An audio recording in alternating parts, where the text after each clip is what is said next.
Hello friends, स्वागत है सभी का पूजा डागर जी की question for all exam. Her exam में साइंस से रिलेटेड क्वेश्चन पूछे जाते हैं, तो ये जो हमारी वीडियो रहने वाली है बहुत ही ज़्यादा इंपॉर्टेंट है हर एक प्रतियोगी परीक्षा के लिए।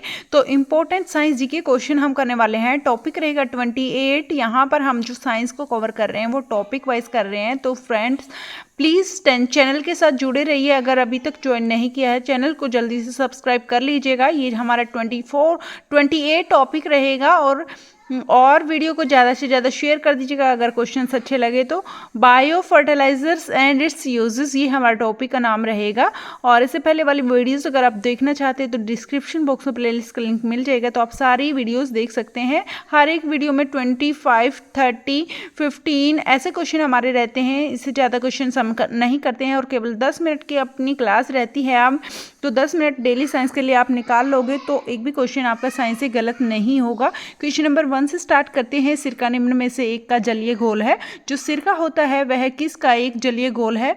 साइट्रिक अम्ल का, या ऑक्सैलिक अम्ल का, या फिर हाइड्रोक्लोरिक अम्ल का, या फिर एसिटिक अम्ल का। तो यहाँ पर क्या आंसर रहेगा क्वेश्चन नंबर 1 का? क्वेश्चन नंबर 1 का जो आंसर रहेगा हमारा यहाँ पर रहेगा डी आंसर रहेगा एसिटिक अम्ल का। याद रखना है आपको, जो सिरका होता है वह निम्न में से एक का जलीय घोल है, तो एसिटिक अम्ल का जलीय घोल है सिरका। याद रखना है एसिटिक अम्ल का। क्वेश्चन नंबर 2 निम्नलिखित जीवों पर विचार कीजिए। यहाँ पर कुछ जीव दे रखे हैं, इन पर विचार करना है। तो इन पर क्या विचार करना है कि उपयुक्त में से कौन से जैव उर्वरक के रूप में प्रयुक्त होते हैं। तो इनमें से कौन से ऐसे हैं जो जैव उर्वरक के रूप में प्रयुक्त होते हैं, हमें बताना है। इनमें से कौन सा है जो जैव उर्वरक के रूप में प्रयोग होते हैं। ठीक है फ्रेंड्स, तो जल्दी से हम देख लेते हैं।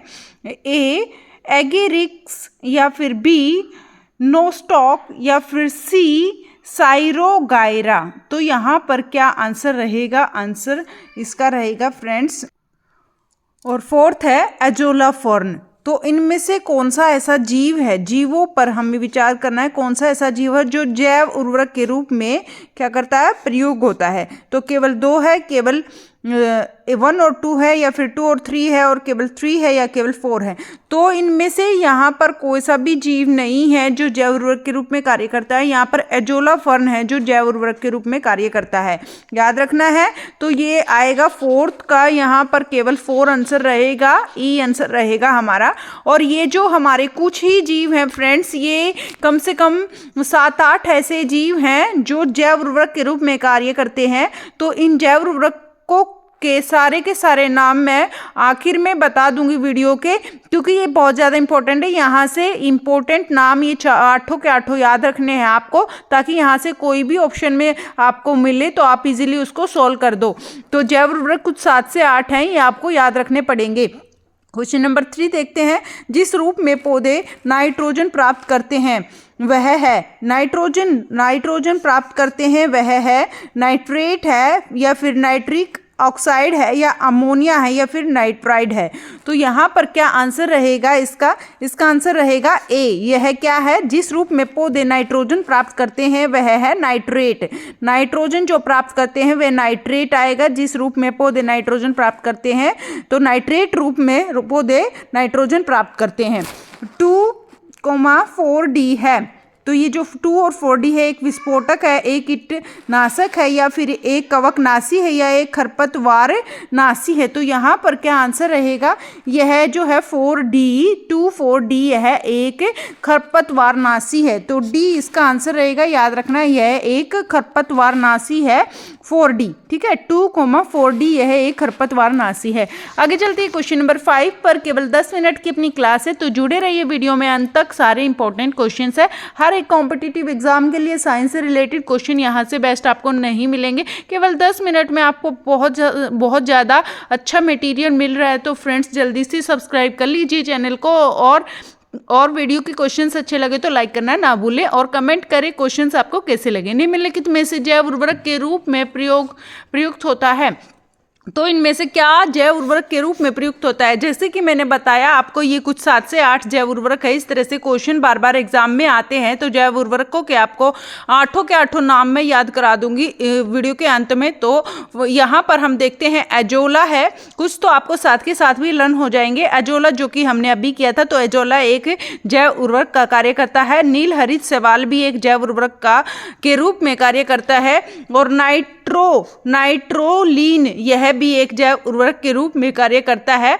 और राइजोबियम, तो यह जो होता है राइजोबियम, यह नाइट्रेट, यह इसके रूप में कार्य नहीं करता है, जैव उर्वरक के रूप में कार्य नहीं करता है। तो फोर्थ वाला नहीं आएगा, 1 2 3 आएगा।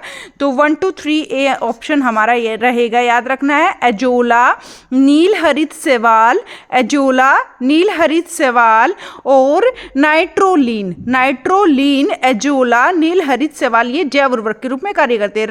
राइजोबियम यह जैव उर्वरक के रूप में कार्य नहीं करता है। 1 2 3 आएगा यहाँ पर। निम्नलिखित में से कौन एक जैव उर्वरक का स्रोत नहीं है? तो इस तरह से क्वेश्चन पूछे जाते हैं बार बार, एक ही जगह पर एक ही वीडियो में हम सारे कंसेप्ट क्लियर कर लेंगे फ्रेंड्स। तो जैव उर्वरक का यहाँ पर स्रोत नहीं है, इनमें से कौन सा एक जैव उर्वरक के रूप में स्रोत नहीं है? तो देख लेते हैं यहाँ पर क्या आंसर रहेगा। एजोटोबैक्टर। और आगे देखते हैं। तो यहाँ पर जो जैव उर्वरक है, स्रोत नहीं बताना है हमें। तो एजोटोबैक्टर ये होता है हमारा, क्या होता है, जैव उर्वरक तो होता है एजोटोबैक्टर। कुछ सारे तो आपको साथ साथ भी लर्न हो जाएंगे। एजोटोबैक्टर भी होता है, एजोस्पिरिलम ये जो होता है, एजोस्पिरिलम ये भी होता है हमारा जैव उर्वरक। और ब्लू ग्रीन शैवाल, हिंदी में इसको हरित क्या बोलते हैं, हिंदी में इसको नील हरित शैवाल बोलते हैं, और इंग्लिश में ब्लू ग्रीन शैवाल, ये भी बिल्कुल ठीक है। तो हमारा जो मवेशी खाद है, ये जैव उर्वरक में नहीं आता है। तो यहाँ पर स्रोत नहीं पूछा गया है, तो स्रोत नहीं है, केवल 3। तो इनमें से देखते हैं 1 2 3। अगर पूछ लिया जाता कि कौन से जैव उर्वरक के स्रोत हैं, तो हम 1 2 3 लगा देते, लेकिन स्रोत नहीं का बिल्कुल ध्यान रखना है। 1 2 नहीं आएगा, ये 4 वाला ही आएगा। तो केवल 4 इसका आंसर रहेगा। याद रखना है आपको, यहाँ पर नहीं है या यहाँ पर नहीं यूज किया गया है, तो ये बिल्कुल अच्छे से याद रखना है आपको। तो एजोटोबैक्टर ये वाला भी हमारा जैव उर्वरक है।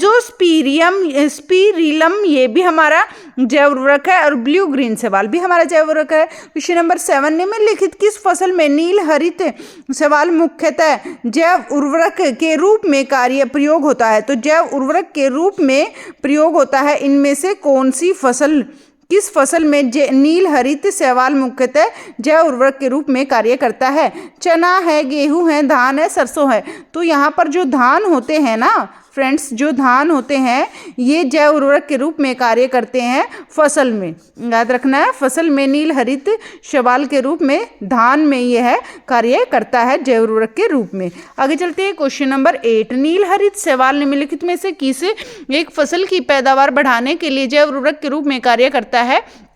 तो यहाँ पर जैसे कि क्वेश्चन नंबर 8 हम इससे पहले वाला कर चुके हैं, फसल की पैदावार को बढ़ाने के लिए जैव उर्वरक के रूप में क्या कार्य करता है? धान। ठीक है फ्रेंड्स, धान को काट कर ऐसे ही छोड़ दिया जाता है और वह गल सड़कर फिर हमारी जो है मिट्टी को उपजाऊ बना देता है। तो जीवों के निम्नलिखित प्रकारों पर विचार करना है। यहाँ पर कुछ जीव दे रखे हैं, इन पर विचार करना है। तो उपयुक्त जीव प्रकारों में से किसकी या किनकी कुछ जातियों को जैव पीड़कनाशियों के रूप में प्रयोग किया जाता है?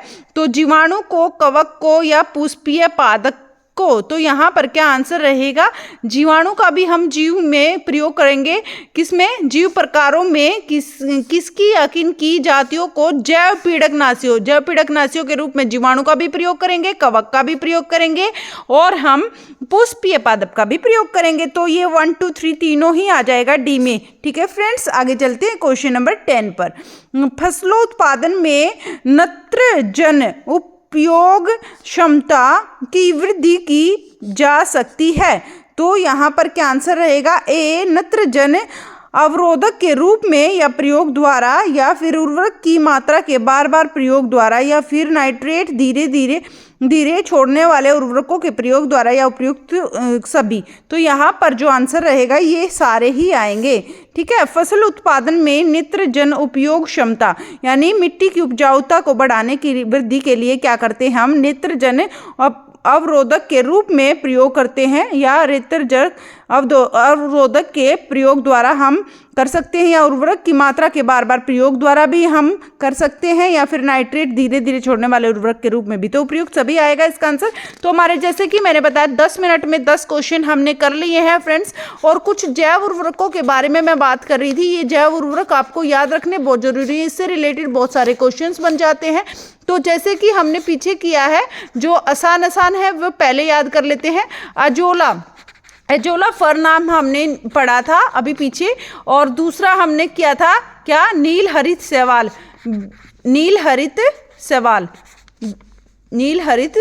ठीक है फ्रेंड्स, एक तो ये हो गया, 2 तो ये नाम हो गए। तो और उसके बाद थर्ड नाम क्या पढ़ा था हमने, थर्ड नाम पढ़ा था इसका एजोटोबैक्टर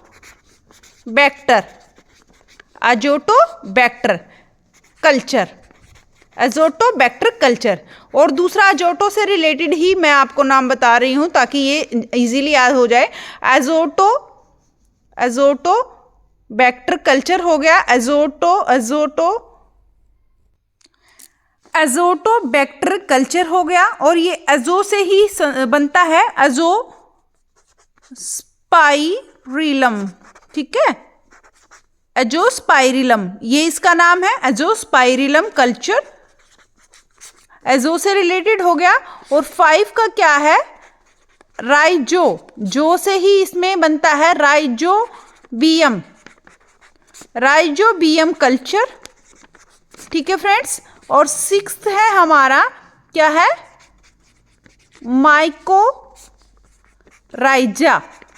माइकोराइजा है। और 7th है हमारा ट्राइकोडर्मा। और 8वां है हमारा लास्ट एंड फाइनल क्या है हमारा,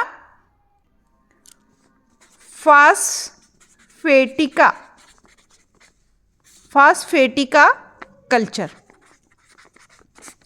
ठीक है फ्रेंड्स, ये हमारे 8 नाम हमें याद रखने पड़ेंगे, तभी हमारा जो है ये क्वेश्चन ठीक हो पाएगा जीव उर्वरक से संबंधित। तो देखो इसमें यहाँ भी एजोटोबैक्टर, इसमें भी एजो आ गया, एजोस्पाइरिलम। ठीक है। और यहाँ पर भी राइजोबियम कल्चर। और यहाँ पर माइकोराइजा जा आ गया इसमें भी। और यहाँ पर ट्राइकोडम, ये मैं आपको थोड़ा ट्रिक बता रही हूँ, फास्फेटिका कल्चर, ये थोड़ा अलग है, फास्फेटिका कल्चर। ठीक है फ्रेंड्स, सब में जो आया हुआ है लगभग सभी में आया हुआ है, तो इससे आप लर्न कर सकते हो। फिर भी मैं इनको बहुत अच्छे से बता चुकी हूँ, बहुत अच्छे से आपको लर्न भी हो गए होंगे। फटाफट से नाम याद कर लेते हैं, एजोला फर्न, नील हरित शैवाल, और एजोटोबैक्टर कल्चर, और एजोस्पाइरिलम कल्चर, और राइजोबियम कल्चर, और माइकोराइजा, और ट्राइकोडर्मा, और phosphatika culture. Thank you so much video में अंत तक जुड़े रहने के लिए। आई होप आपको ये क्वेश्चन समझ में आए होंगे और ये आपके लिए बहुत ही ज़्यादा यूजफुल होंगे। Thank you so much. Please video को लाइक कर दीजिए, कमेंट कर दीजिए और शेयर कर दीजिए, और चैनल पर नए तो जल्दी से सब्सक्राइब कर लीजिए। Bye bye, take care. फिर मिलते हैं नेक्स्ट वीडियो में, तब तक के लिए आप हंसते रहें, मुस्कुराते रहें, ख्याल रखें अपना। 3 बजे क्लास होती है, एक 8 बजे होती है, 10-10 मिनट की क्लास होती है। Thank you so much, bye bye.